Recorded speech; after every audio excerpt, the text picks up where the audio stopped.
in the discussion of sensors. Sensors are a framework in SOLIDWORKS that has been built over the past few years that help you understand, manage, and use design properties in a variety of ways. For example, you can use it to understand the mass properties.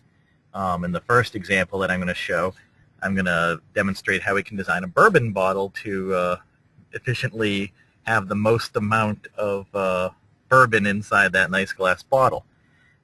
We'll also talk about dimensional sensors. We can also have dynamic interference detection happening on the fly, so you don't have to hit the interference button whenever you're curious about it. It'll just tell you if your machine is indeed having an interference detection occurred. We also have some proximity sensors that are useful when we have machine optimization data, so I'm going to show you that. And very often you can use sensors when you're running a SOLIDWORKS simulation.